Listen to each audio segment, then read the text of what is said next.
Good evening, everyone, and welcome to a Euractiv hybrid conference supported by Microsoft. I'm Mariam Zaidi, and I will be your moderator for tonight's event. Now, today we're going to be discussing how can the European Democracy Action Plan empower citizens and build more resilient democracies across the EU. A big welcome to everyone who is joining us here in the room and also to our online audience. And for everyone, whether you're here or joining online, remember to send in your questions or your comments into our Slido chat page. I have my iPad right here and I'll be receiving your questions, and we will come to your questions later on in the program, so do get involved. Now, if I was to ask you what is the biggest threat to democracy right now, what would you say? Would you say Russia? Would you say China? Would you say social media giants? Or perhaps the threat is closer to home. It's our own politicians and our trust in what they say. Now, whatever you believe, we are living in a very polarized world. The polarization itself has in some ways become normalized. The most recent example I can think of is the recent Italian elections. Italy went sort of full tilt from Mr. Euro Mario Draghi to the Brothers of Italy, a party with fascist origins. But that is democracy, that's Italy's choice. But it does lead to a fascinating question, or questions. Are the choices that we make the evolution of a resilient democracy, or are we being manipulated by disinformation in an increasingly digitalized world? I know our panelists have something to say about that.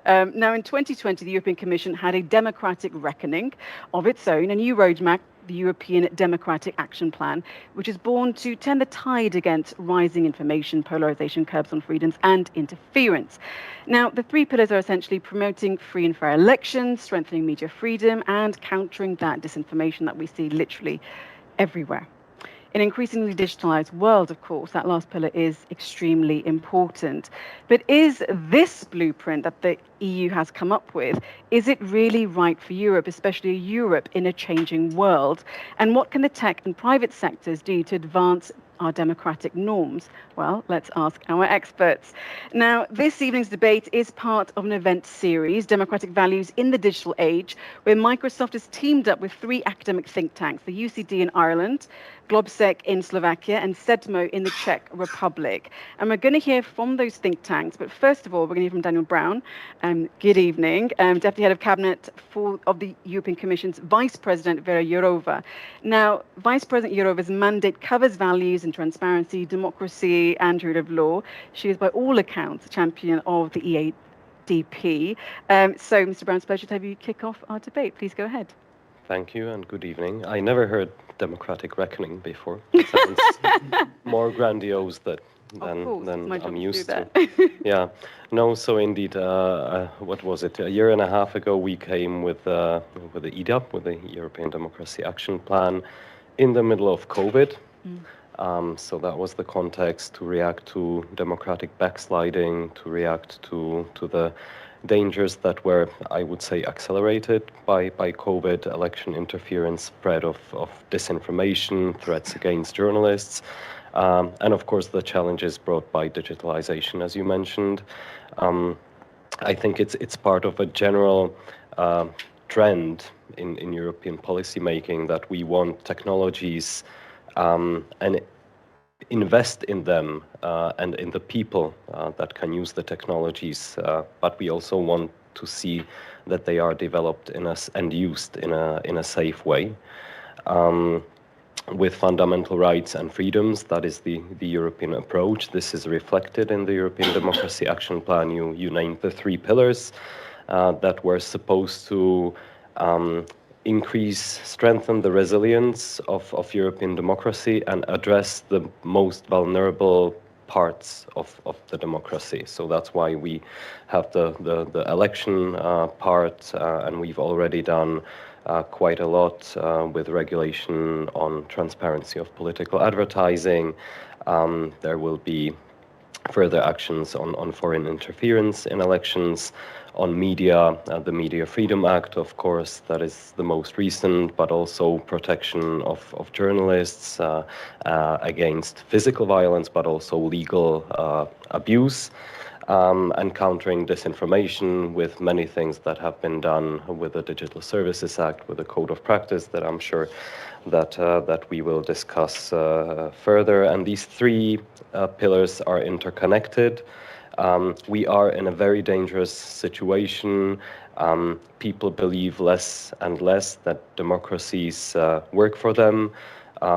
For that, in that context, we have the Russian disinformation waves, which has a security aspect because Russia knows that we are a democracy, and they need to undermine the public support for the measures that the EU is taking. So I think it's even strengthened to what we have seen. We have issues like spyware. So that's the context that will, however, not stay. I mean, without any progress and movement. So the president of the Commission announced strengthening of the European Democracy Action Plan with a Defense of Democracy package. So that is something that we will be working on in the next few weeks to months. Weeks to months. So I think you gave a good round of what the action plan is. And as I touched upon earlier, the three academic think tanks which have partnered up with Microsoft host workshops around the three pillars of the EDP, and they have questions for you, if you're okay with that. So first we'll hear from SEDMO, from Anya Grabovitz, project manager. If you'd like to go ahead with your question, please. Yes, hello everyone. I'm happy to join this event, one of the workshops in a series that you mentioned before. So I'm the project manager of SEDMO, which is a Central European Digital Media Observatory, just to kind of, for you to understand who we are, what we do. It's a multidisciplinary project supported by the EU Commission, and we're partnering with actually 8 organization partners across the Central Europe. So in the Czech Republic, Prague, where I'm currently based, then Slovakia and Poland. So we're covering the CEE region. And the aim of what we do is to firstly identify, then research, and also trying to kind of prioritize the sources and causes of disinformation or information disorder, which is what we call it as well. And given that one of the pillars in the European Democracy Action Plan is actually focusing on that, on fighting disinformation, my question would be actually how to avoid interfering with freedom of speech in the EDAP initiatives when they deal with legal content. Okay, I hope you heard that question then. So it was how to avoid interfering with freedom of speech in the action plan when they deal with legal content. Mm-hmm. Yeah, you're very blurry, Anya, but I could hear well.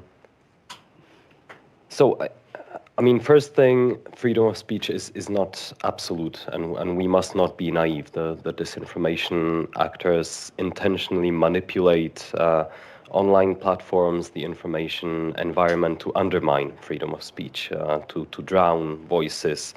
So to mitigate these vulnerabilities, it's actually strengthening free speech and related fundamental rights.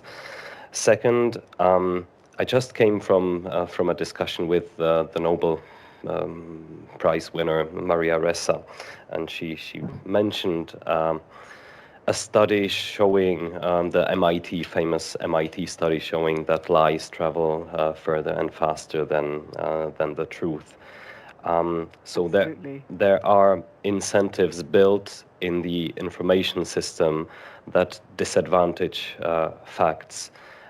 So this is fully reflected in the EU policies, where when it's not illegal, we have to be cautious. But this is not a matter of freedom of speech; it's a matter of distribution of information. And we're not regulating the content, but rather ensuring that the actors in the information space have the capacities to mitigate the risks that their services bring. They are often invisible, these risks. We need all hands on board, by the way, and EDMO and SEDMO are a very important part of this multi-layered issue that needs to be also addressed in a multi-layered way. So that would be my maybe reply, that this is not a freedom of speech issue, but rather a distribution issue. I think that's a good distinction to make. And I hope, Anya, that answered your question. Next, we have Jana Kazas, Research Fellow from GlobSec. If you'd like to go ahead with your question. Yes, thank you. So, as was said, my name is Jana Kazas. I represent GlobSec's Center for Democracy and Resilience. We are based in Bratislava. And our center is conducting research in the areas on information operations, hybrid threats, election interference, and countering disinformation, especially now coming from Russia.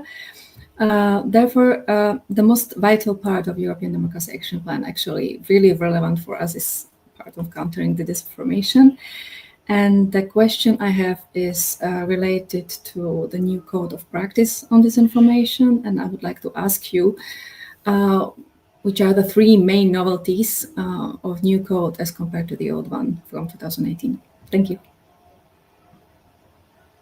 Thank you. So without stealing too much from Krisztina, I will on general level mention, first of all, it's a totally new quality of policy making, I would say, and a natural evolution. I mean, there are the commitments are much better and more concrete, and they are underpinned by legislation that we have at our hand with the Digital Services Act now. Second, transparency as the underlying principle in more ways. First, to check whether the platforms and other actors that are part of the code implement what they promised to implement, and that there's a way to verify the commitments and their fulfillment, but also to empower people like you and researchers to understand what is happening really in the information space, and to have access to data. And I'm sure we will develop on that, so I stop here, but it's clear that we cannot rely only on platforms to understand what is happening, and we need to, let's say, open up the space and the playground where the information flows are taking place. And the third biggest change is what we call the whole of society approach. I think we managed to, and thanks to Krisztina and Paulo, predecessors, we managed to get around one table the large platforms, small platforms, the advertising industry, because there's a lot of economic incentives behind this information, companies providing technological solutions, civil society actors, including GlobSec. So having such a complex problem that you have upstream polluters of the information space, you have a system with incentives, as we just discussed, fostering rather lies and emotions than facts, and being biased against facts, and having perhaps increasing parts of the population for many reasons prone to disinformation. It's clear that we can't do it only with legislation and only from Brussels. So managing to have everybody on board was a big thing. Yeah, no, indeed. And I hope that answered your question. I saw Krisztina was nodding her head, so he did a good enough job there.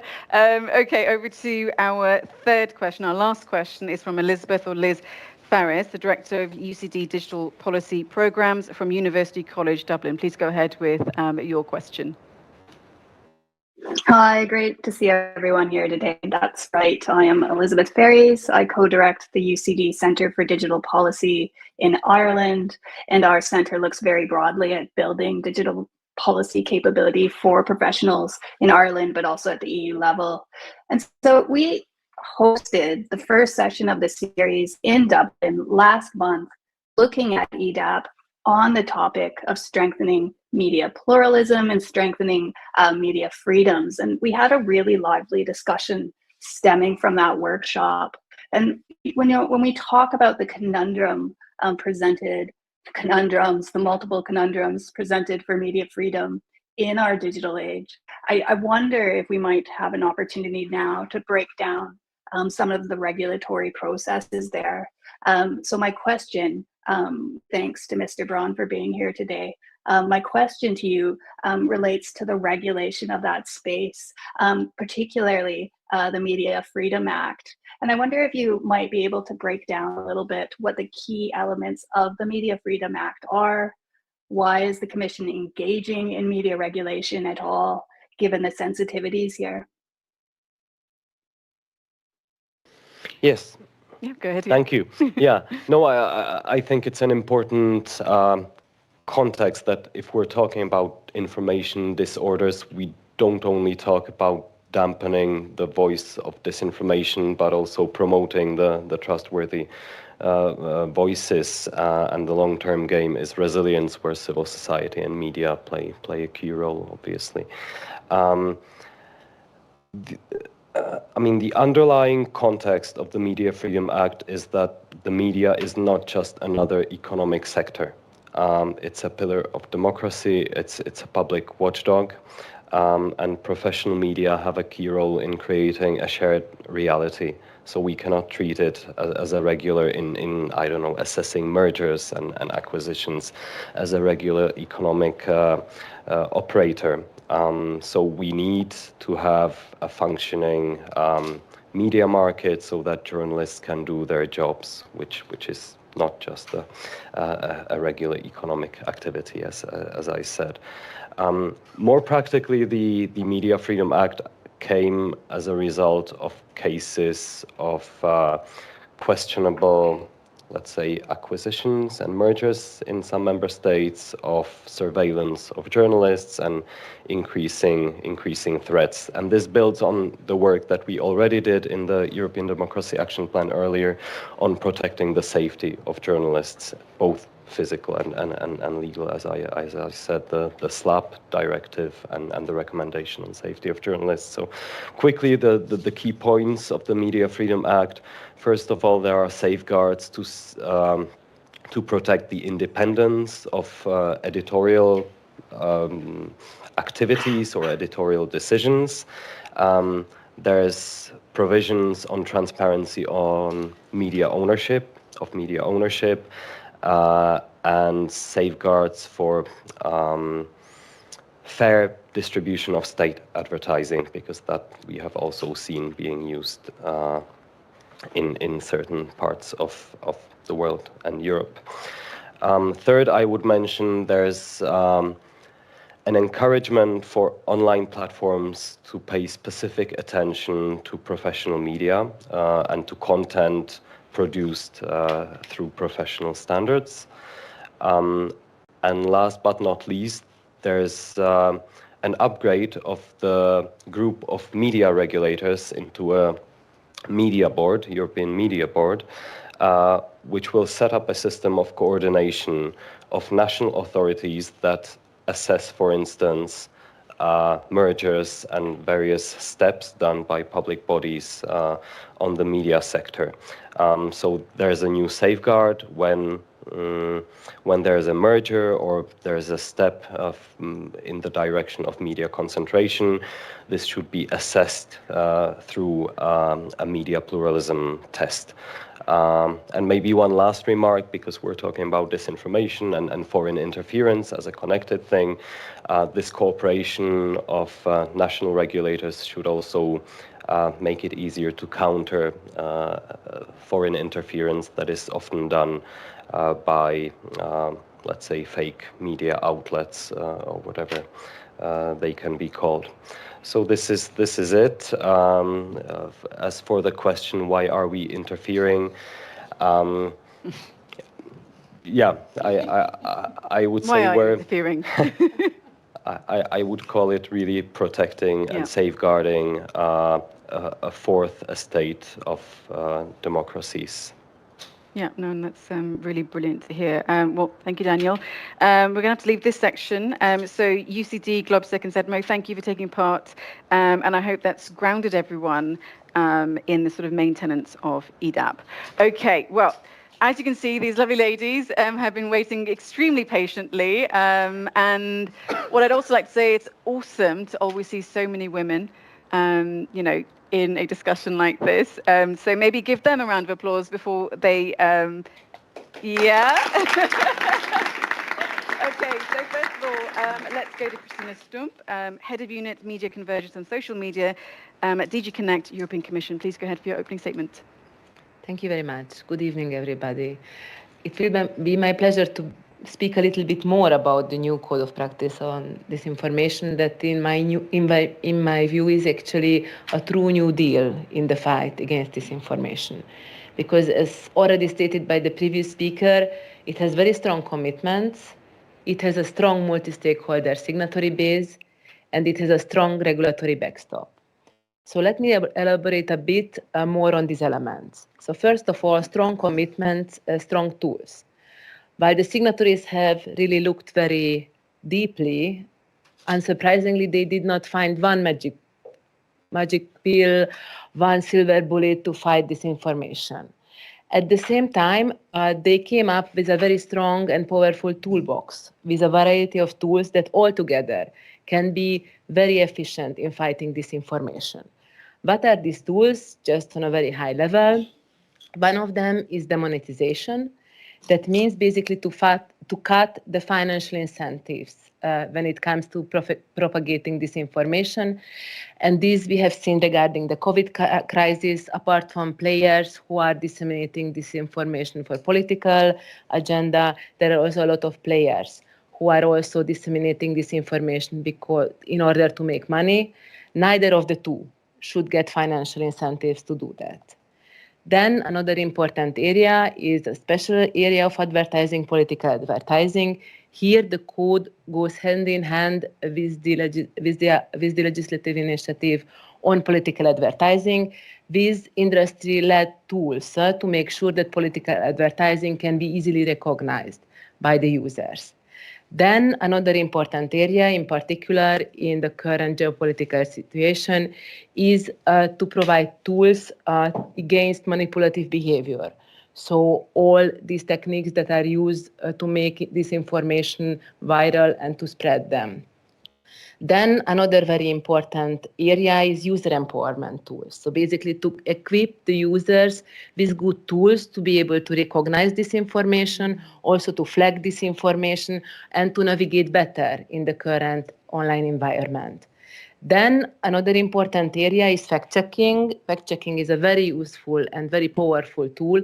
And the code makes sure that this is used EU-wide as well as all other commitments in the code that have to be implemented across the EU. And last but not least, data access is obviously a very important instrument in this area to make sure that there is transparency, that researchers can look into the data to study and respond to this information. So this is a very high-level overview of the commitment. So this is one of the key strengths of the code to come up with this variety of tools, and you will see none of them is about removal. So here we also are very mindful of the freedom of speech. Then the other strength is indeed the very strong signatory base, as already mentioned. Not just big platforms are on board, but also smaller platforms where disinformation is also present.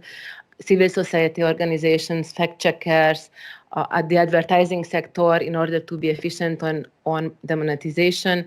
And all these players all together can be much more powerful to fight disinformation because no player alone is able to fight disinformation on its own.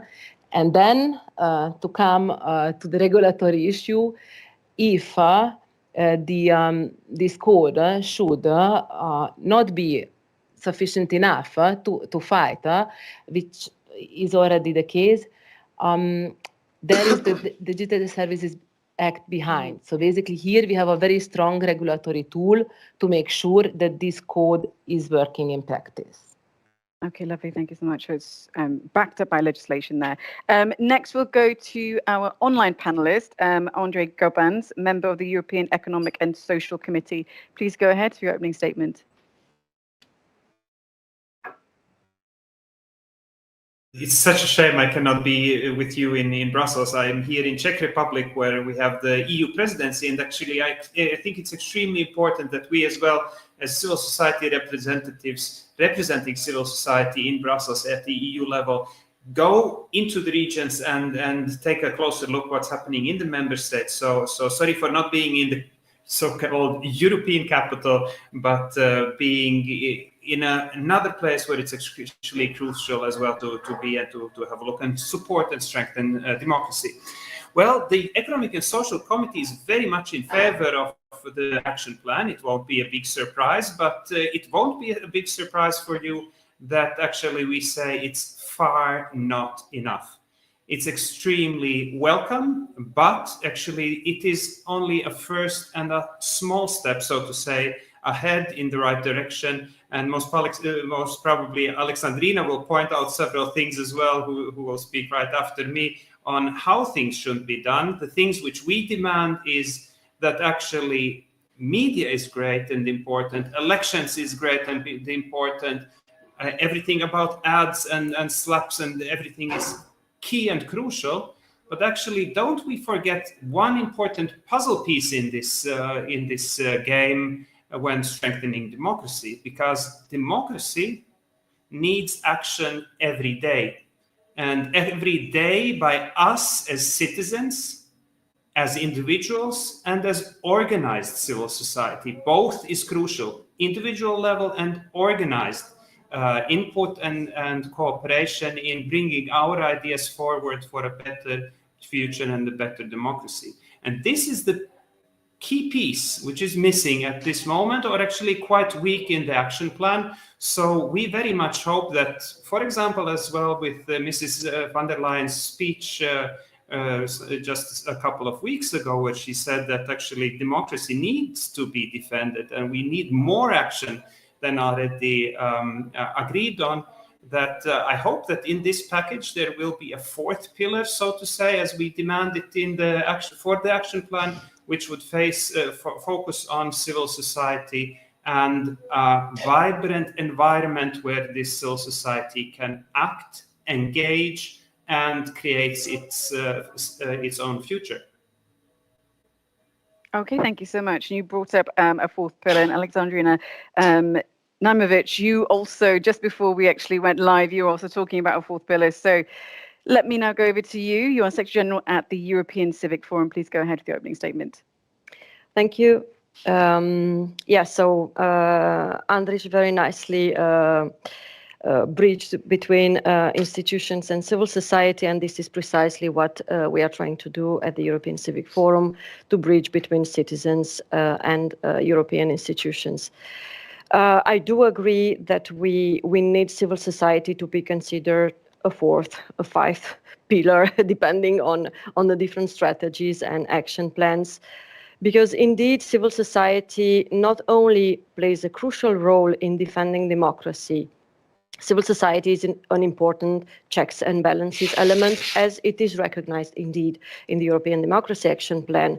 But also civil society is daily in contact with citizens, with their needs. So civil society can be a very valuable ally for the institutions, not only to promote and to help institutions enact and enforce legislation, but also to alert on the shortcomings of European and national policies. And this brings me to a dimension that I would like to touch upon while thinking about democracy. We very much discussed so far about a functional aspect of democracy, which of course is a very important one. But I would like to draw attention on the fact that indeed citizens look at how democracy works, but I would tend to think about the citizens that look more into what democracy delivers in terms of policies that leave no one behind. And if we look also at the Daniel Braun just said that there are certain populations that are more prone to disinformation or to, let's say, fall in the trap of xenophobic, nationalist, regressive populist narratives. And these people, maybe it's not necessarily because they were born autocrats in their minds, but if we look at research and at opinion polls, well, it turns that these people actually are those that would be at the margins of our societies. They feel left behind. They have the sensation that current policies do not deliver for their needs. So I would invite us all, and particularly the European Commission and the European Union, while thinking about how to fix democracy, to constantly have in mind these two legs of democracy, the policies that we deliver and the mechanisms that we have to safeguard democracy and to make the society participate not only once in every 5 years through elections, but also to have civil society empowered. And Andris is very much agreeing with me. Civil society empowered together with the social partners and businesses to really be part of a European policy dialogue that we still need, I think, to widen and to construct. So let me ask, just as a follow-up question then, and let's open up this debate then. Do you think democracy is in crisis? Oh, I do. Expand, please. I do, well, I think we are living a multifold crisis of democracy. You introduced by saying that, of course, democracy is threatened from outside, democracy is threatened from within. And I think the biggest threat to democracy is citizens losing trust in democracy as such, as a principle of governance. And I think this happens not necessarily, maybe the root cause is not necessarily in the first place disinformation. I would rather look at disinformation as an effect of it, as an easy way actually to build political capital on people's dissatisfaction with democracy. So yeah, I think that it is very important to look at the root causes. Okay, well, Andris, let me come back to you again. Do you think that the norms or the common ground that we once had, that we once shared, are sort of outdated because the world is now just so different? Whoa. If I might start with where Alexandrina ended, she said actually that democracy is under threat. At the meantime, democracy is as attractive as never before. What we see, for example, the big fear of the tyrant in Russia. Why does he bomb Ukraine? Is because he fears that he will lose, and he knows that he's a loser, and he will lose power if there would be a fair democratic country system in his own country. And he fears that Ukraine already has proven that in a democratic state you can live better, and his own people were asking, why can't we live as the Ukrainians live? So it's actually, he's fearing about his personal benefits, enriching all those thieves around him, and that the attractiveness of democracy. And also in China we see that people go, or even Iran, people are going out in the streets demanding peace and participation. So just starting with this, but then again, as linking that to your question about the new challenges which we have, yes, we do have new and bigger challenges, and these are actually quite well, again, with the first step in this European Action Plan covered by the Commission's plans, because I think the new realities that we can live, each one of us can live in a bubble without real connection to real world. Well, this is a new challenge which we cannot ignore. And where we as European societies, that's not a thing which we can do at national level, because member states are not strong enough when dealing with tech giants and all these developments which exist out there, is we have to see how populism, radicalism, also terroristic ideas are not misusing social media, and why that they don't get amplified, but that there is also access to quality information to everyone. So some kind of challenge for our bubbles, I would say, that is needed, and that is a new system which most probably 10 years ago was quite different. Well, is the action plan, I mean, perhaps Daniel, you can take this one, is the action plan a kind of realization that, you know, a previously economic union that became a political union of 27 member states, of people and cultures, different identities, different cultures, different languages, different legal systems, different everything, that it was always going to have bumps in the roads and problems, and therefore you needed to maybe come up with something a little bit different for the times and for the changes that we are seeing across the member states? Yeah. Can you hear me? Yes. Yeah. Yeah, as I said, the context was really multiple crises that accelerated, I think, trends that we have seen for a longer time. The democratic backsliding is not totally new.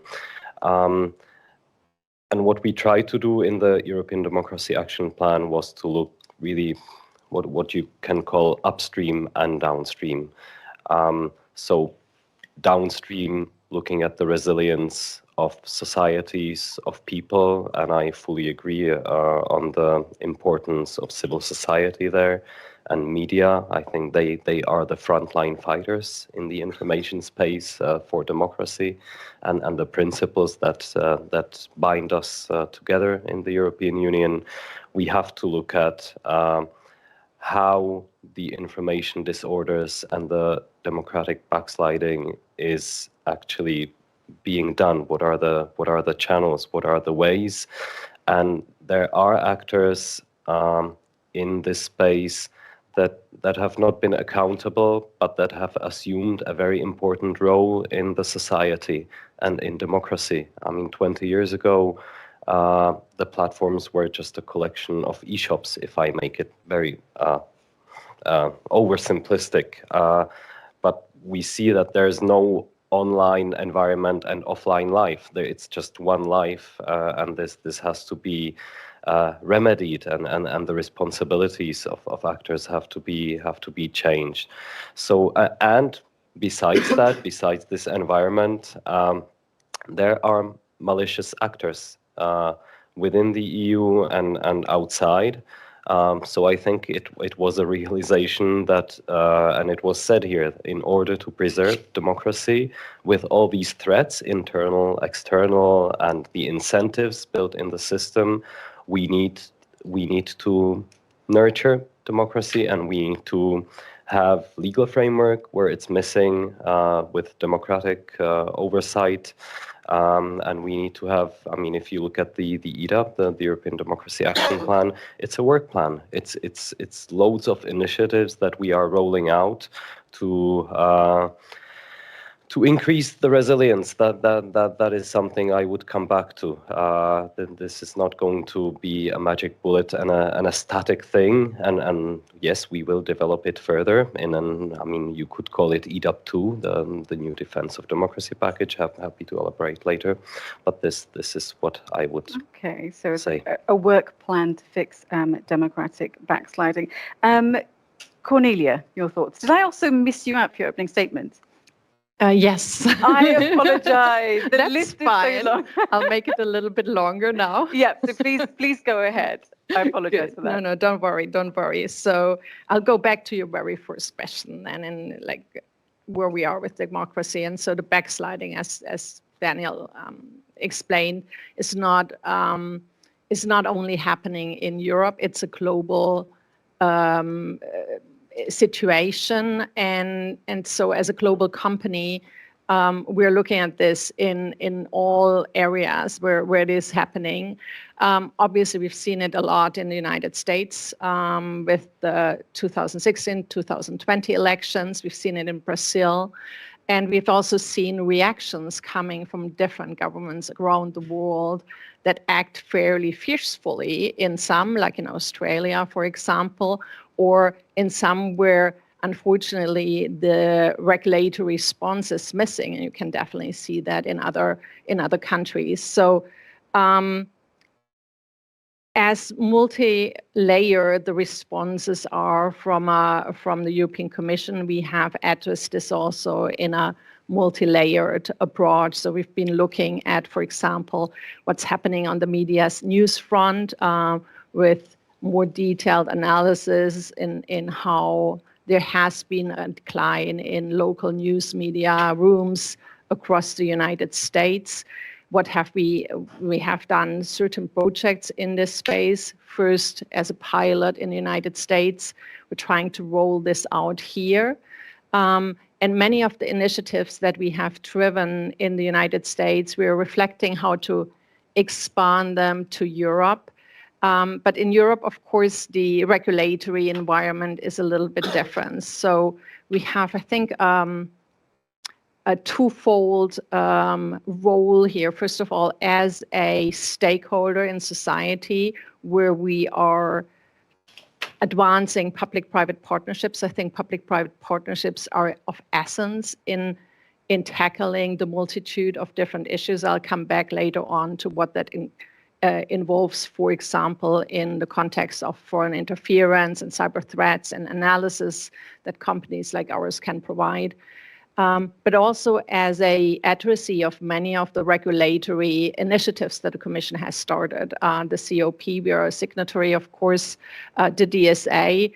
We are an addressee, we are in scope and basically with all our digital services to different degrees, how that relates back.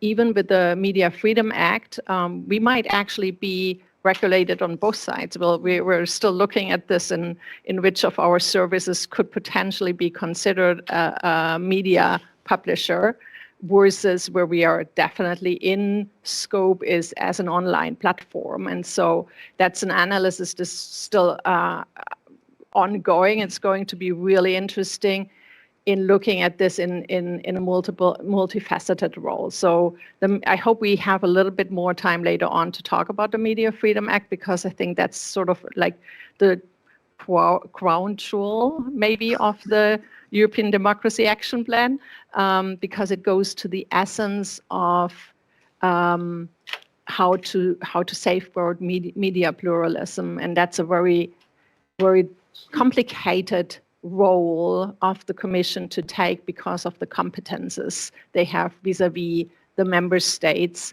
And I will just say that I congratulate the Commission for doing this bold step in going into this direction, and we'll have to see how this goes through the legislative process. So I find that a really interesting part of the discussion. From a Microsoft perspective, where we can really support many of the aspects is, of course, where technology comes into play. So that is in identifying, for example, deepfakes, in providing authoritative content, and in particular in supporting threat analysis in the context of disinformation, threats from foreign interference, in particular now, of course, in the context of Russia. So I'll stay there, but there we can dig into all of them. Maybe just on the political advertising, it's a really interesting one for us because Microsoft on its services, and Krisztina, you know that from the COP, we do not allow political advertising on our services. But of course, once there is a regulation, now we are looking at the regulation and look at how it is defined, because ultimately we might have in our terms of use currently a slightly different definition of political advertising than the outcome of that legislative file, and then we would need to adapt accordingly. And so there's this multitude of roles we play, and I wish we can focus a lot on the public-private partnership, because there has to be this understanding that all players in a democracy can contribute to this, whether this is civil society on my right, institutions, or industry, frankly. Well, let's pick up on what you're saying about the role that big tech sort of plays. And if we think about, as you were saying, deep fakes, technology, digitalization is all advancing at such a pace now. Do you think I mean, for you, you mentioned, obviously the US, you've also mentioned Europe. What was the sort of seismic event in recent times, would you say, that really sort of made tech sort of look up and realize and say, oh gosh, this disinformation is getting way out of control? I mean, for me, I would say, especially for Europe, it would be the time of Brexit, because they seem to have learnt from the US what they could do. And we saw the sort of misinformation that went on during Brexit and since Brexit. So was that maybe a point, especially for the EU and for tech companies, that they saw that, we can literally weaponize people for our causes? And did it make, big tech or people like Microsoft just pause for a second there? I think for Europe, it was certainly the awakening Brexit, the Brexit vote, and many, as I certainly remember, the next day. And I think all of us remember the next day. So this sheer disbelief that this is happening.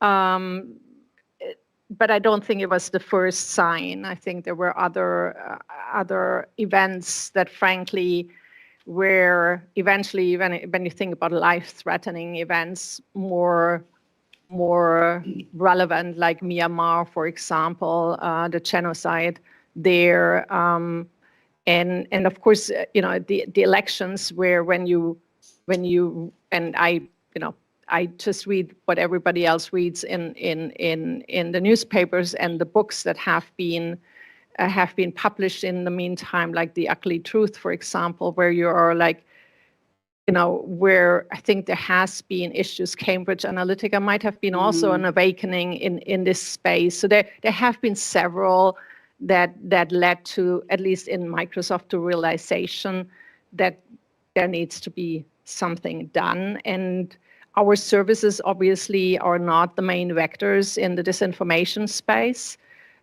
So we come into this and leaning in both in how we are regulated, but also in what we can else do and how we can else support these efforts that are undertaken by many civil society groups, think tanks, and obviously the European Commission.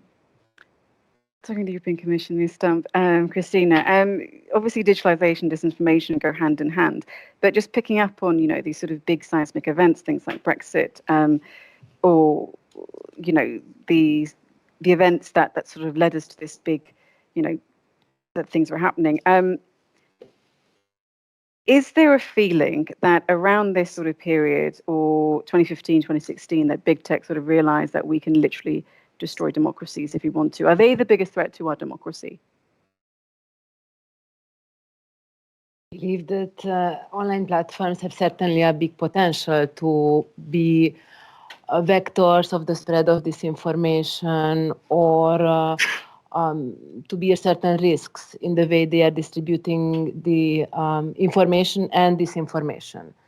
At the same time, I believe that we should not see them as a threat, but rather address their potential for spreading disinformation. Because in the same way that it can be used to spread disinformation, it can bring to people very useful information. And maybe just to add, one other wake-up call, or rather a big crisis when it comes to disinformation, that was the COVID crisis. It is less related to democracy in the strict sense. At the same time, it has shown very well that while science was able to produce safe and efficient vaccines in record time, on social media, in record time, disinformation was spread in a scale that was basically threatening to undermine all these efforts. So I think with this, now with the Ukraine crisis, we see it very well, how this can really destroy efforts in different areas. At the same time, I believe that now we know more, and also we have to use the potential of technology to reduce these risks when it comes to recognizing this type of disinformation, deep fakes, reduce the virality. And I think in the code, we have a lot of instruments there that builds on technology, that also builds on the use of civil society fact checkers, that all together can reduce these risks that online platforms bring. Okay, well then let's come to EDAP then. Daniel, your boss, she said that democracy can't be taken for granted, and this democracy action plan is designed to empower citizens and build resilient democracies. But what if empowering them today means giving them the power to say and do as they please, rather than perhaps force them to uphold a set of beliefs that no longer are applicable to what we are going through today? There are, as we're saying, society is becoming very polarized. We're seeing people who are on the extreme right, the extreme left. Does EDAP represent them? Yes, my boss said that, so I confirm that, first of all. I think in democracy we have to respect all points of view as long as they are legal. Having illiberal or far-fetched opinions is not a crime. This is the big difference between democracy and autocracy or authoritarian regimes. Talking about COVID, I disapprove of what you say, but I will defend to my death your right to say it. There's a similar ECHR judgment from 1970s that says basically the same. Yeah, no. So the EDAP recognizes this problem. It's a holistic. It's for this reason that it's a holistic plan. So we want to create conditions where people can form their opinions free of manipulation. I think that is the underlying logic, and that has to do with the role of civil society and media. That has to do with fighting disinformation, which is not only lies, it's also the behavior of the actors in the system and the framing. It's the manipulation.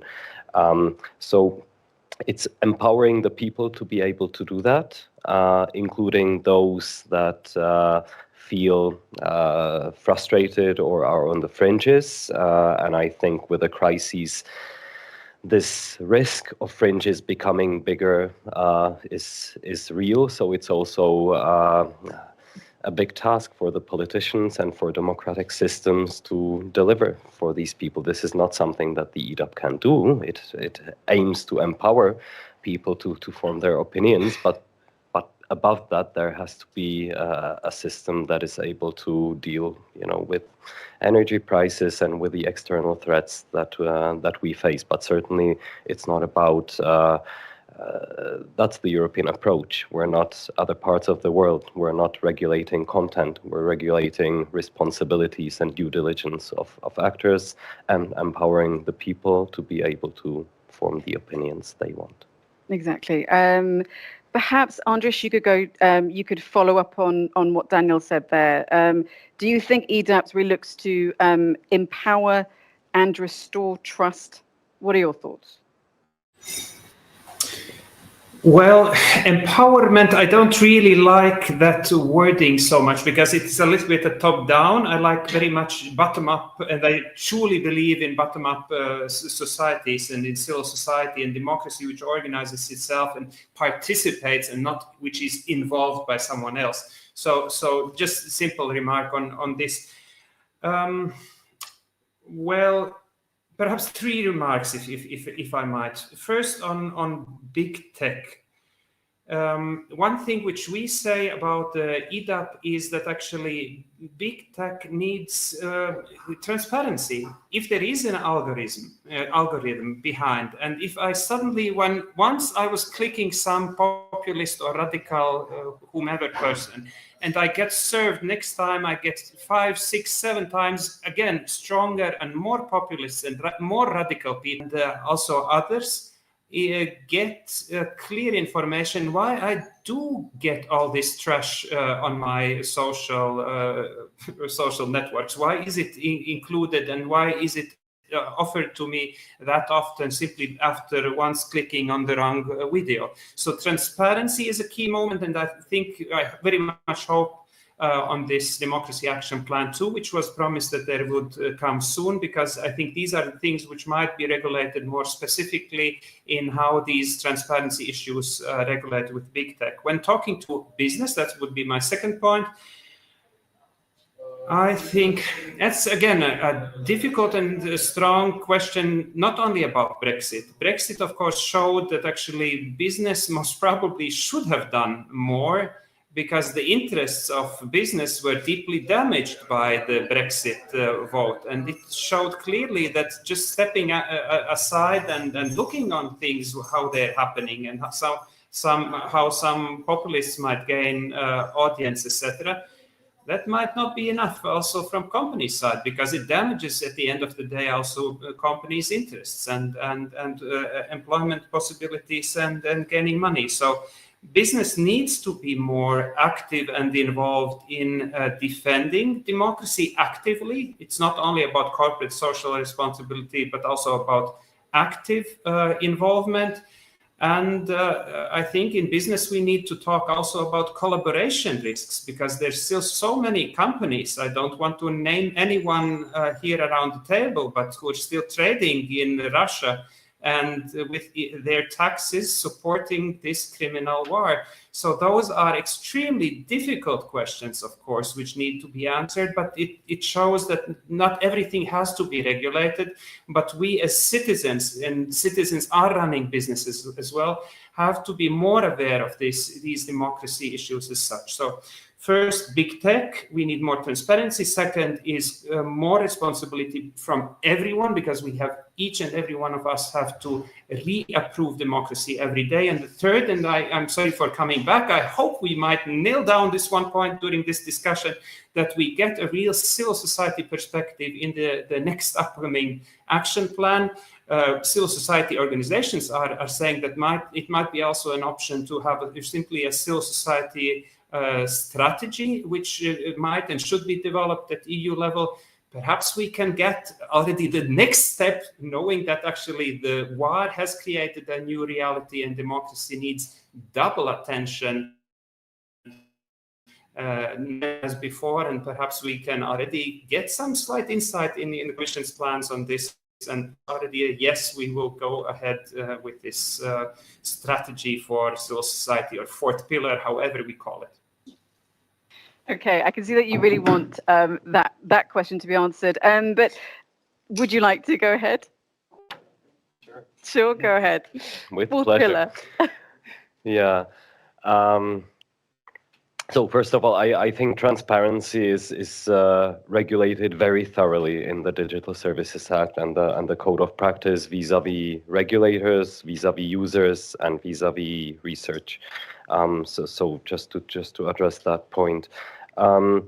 Yeah, no, I don't exclude anything. It's early days. I mean, we've done a lot, I think, with the EDAP, but the threats to democracies are evolving, as we all acknowledged, and they are more acute now after COVID and with the Russian war against Ukraine.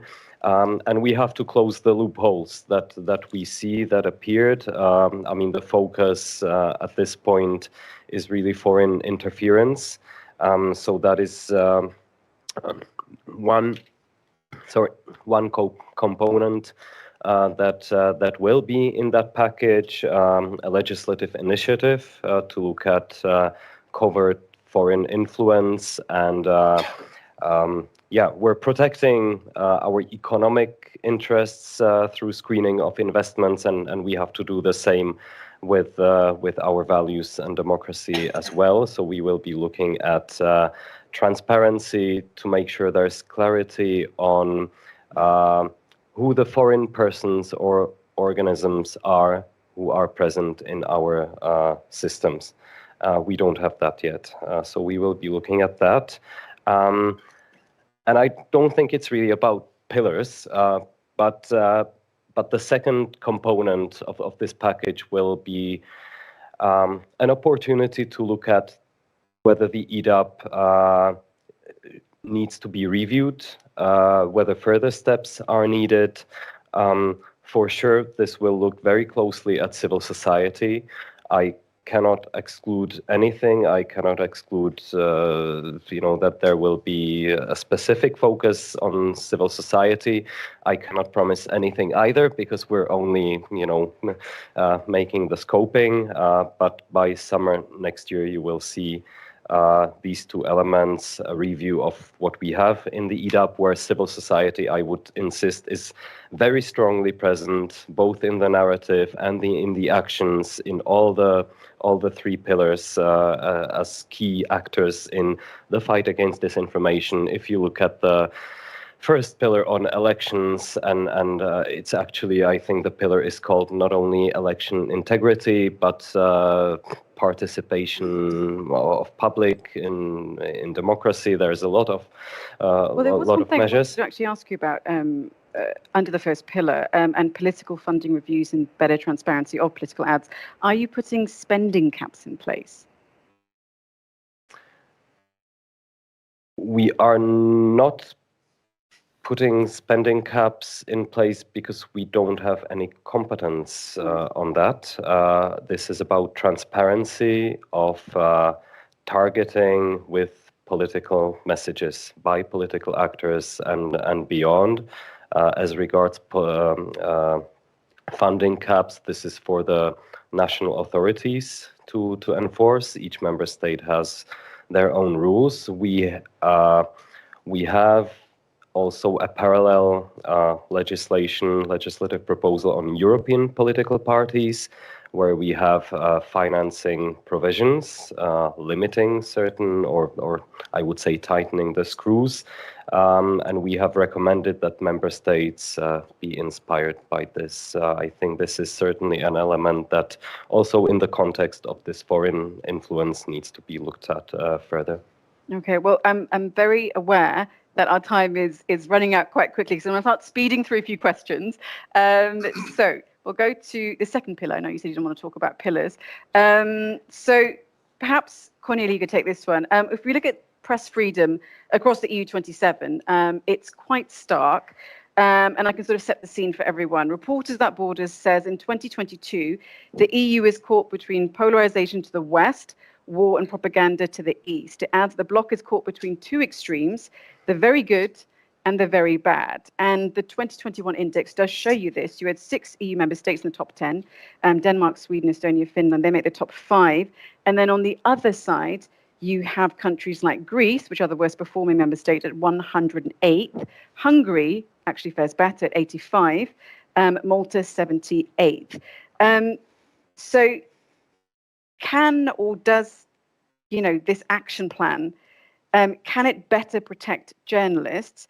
And at a side to that, what sort of blanket protection can tech or social media give to journalists? For example, blocking people online. What is the role that you can play in helping journalists to do their jobs?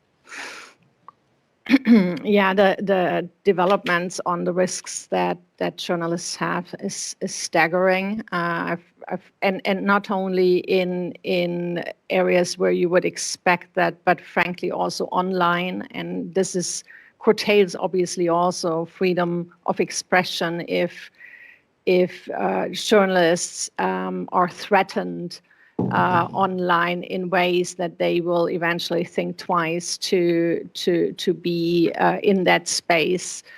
I think there are a number of things that industry can do. First of all, maybe on the strengthening of the media pluralism part, the copyright directive is an essential tool, and it brings me a little bit, of course, there are a number of different tools that are there that will strengthen democracy that are not part of the action plan. When you think, for example, about hate speech, anything that relates to that, the DSA probably more generally will support strengthening democratic resilience. But on the media pluralism, I think an important point was the fair remuneration of publishers. So with the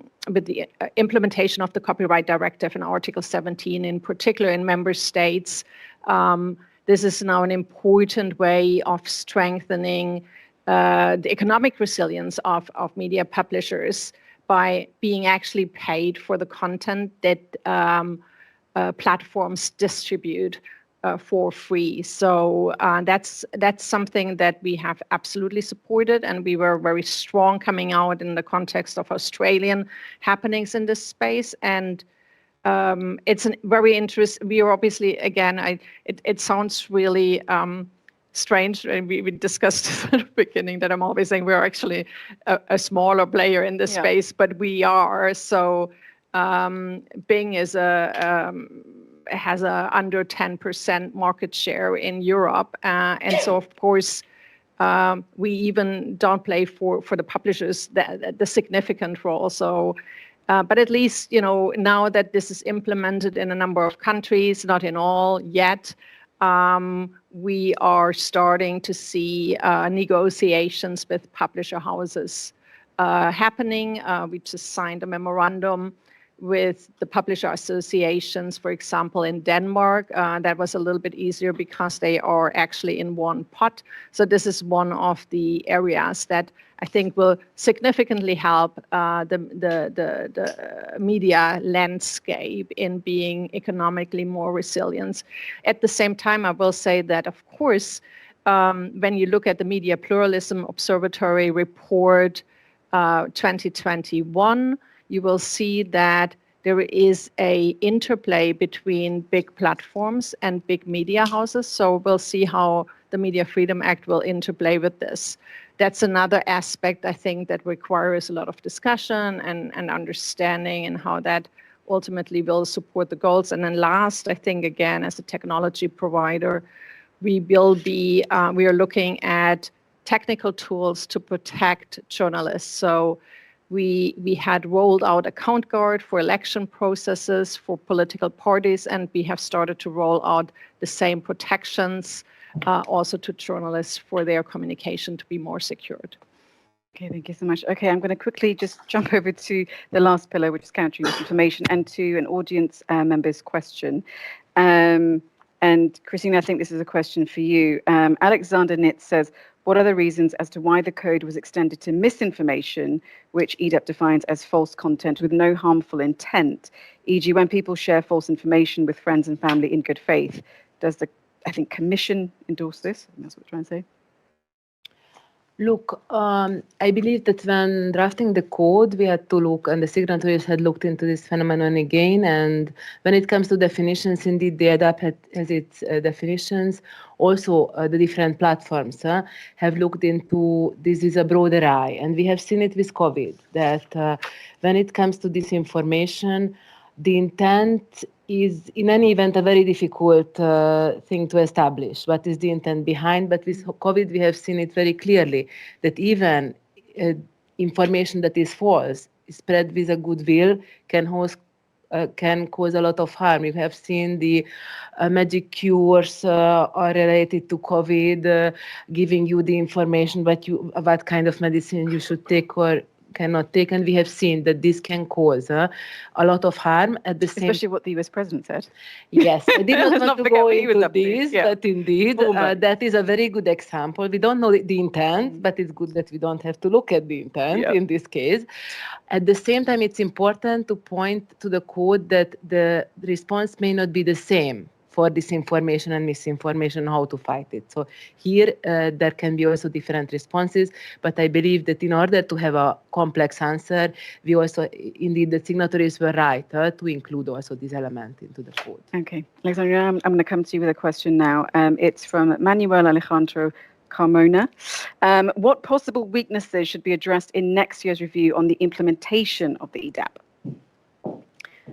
I don't want to be self-referential and to I know what you're going to say again, and to bring it back to the civil society. But I do think that next to journalists and media, civil society becomes more and more vocal, actually, in playing the role of watchdog and checks and balances. A reason for which more and more civil society, alongside media and the judiciary, becomes an actor which suffers attacks from state and non-state actors.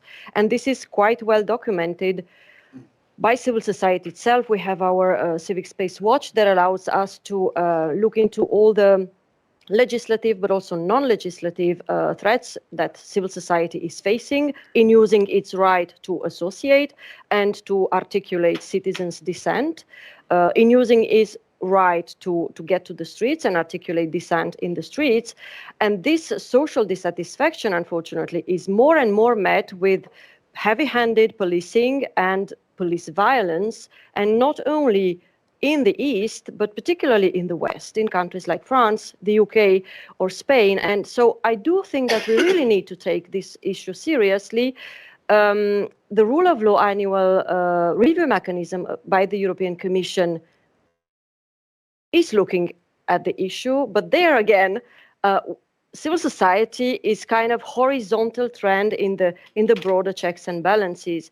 So I really think that we would deserve a kind of a holistic strategy looking into the specificity of civil society as an actor to defend democracy. And so naturally we are looking with so much high hopes in the review of the EDAP, but also in the adoption of the Defense Democracy Pact.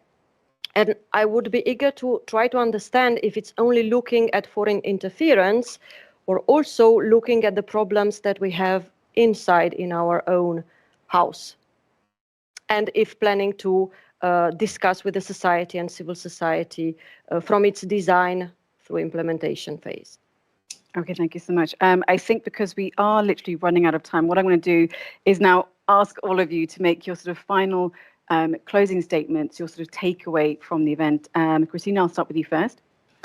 Yes, I think that this afternoon's discussion has very much shown that disinformation is a very complex phenomenon, and that's why it requires complex responses. I am convinced that with the code of practice, we have a very good toolbox in place. We have a good recipe, we have good ingredients, and we have a strong signatory base to implement it. At the same time, it's important to recall that the work has not stopped with the new code of practice. Quite the contrary. All these commitments and measures have to be put in practice. It has to be implemented, and we very much count on the strong signatory base to do that job in the upcoming weeks, months, and years. Exactly, well said. Andris, if you go next, please. I would say that I hope that after this first great step with the action plan, the second will be really as wide as it is needed, as deep and as strongly supported by financial and legislative initiatives to really be successful. Because if we won't protect our democracy, who else will do it? And just 3 lessons from, I think, which we have learned from Russia's aggressive war in Ukraine is first is deterrence is key, I think, in this action plan. So those who are against democracy, there is a clear threat that they will be caught or they will have to pay for it, whichever way we see. So it should be, we should focus on deterrence. We should focus on resilience, and the real resilience we see in Ukraine, it's the people. And this is, again, it's the society, it's the civil society. If there would be no support by the Ukrainian society, no army would win, no president would lead. We need the society which has to be strengthened and really resilient. And I hope this will be a strong aspect in the document. And the third is, of course, democracy is expensive. But freedom and peace, they are priceless. They are, you cannot, it's beyond price. So it's definitely worth every cent we invest. Well said. Alexandrina, please go next. Yeah, maybe to come back to something that you were mentioning in the beginning, in this context of the democratic reckoning that happens in Europe.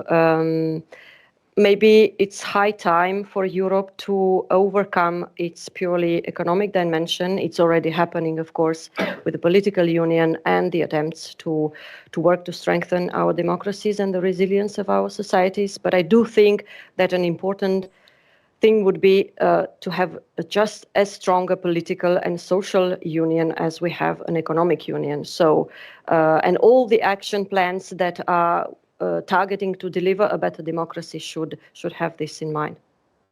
Well, I think the Ukraine will definitely show that the EU can work together very well. Cornelia, your final thoughts.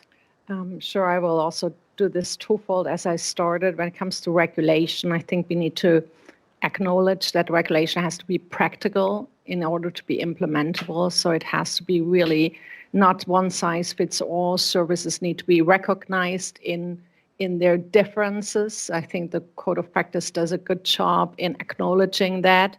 Also that it remains, that the impact assessment is very holistic. I think that is something that generally requires a little bit improvement. And then on the other hand, I think we've, of course, looked inwards mainly in this discussion, but I think the Commission, the European Union needs strong partners across the world with other democratic partners. So the Copenhagen Democracy Pledge and any other effort, transatlantic or beyond, is, I think, really of essence to safeguard also democracy within Europe. Okay, so Daniel, over to you for final thoughts then. Thank you.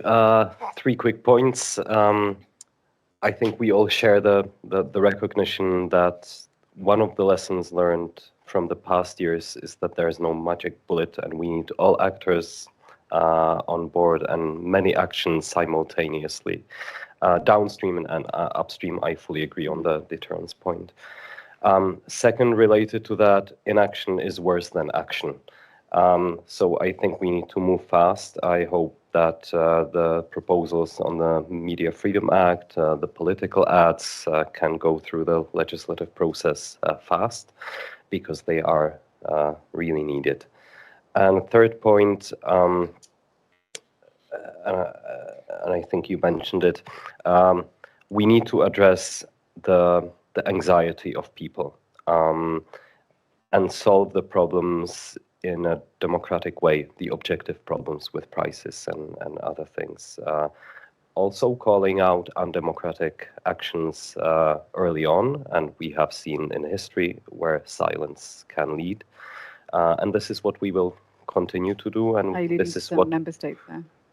No, alluding to the Defense of Democracy package, which will strengthen this direction of travel.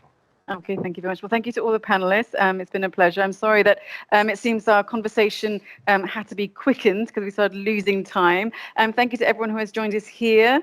And also thank you to our online audience. And don't forget, this is just the first of a series of debates on democracy and the role of tech. I'll be back on October 25th for our next debate, digital sovereignty and transatlantic relations.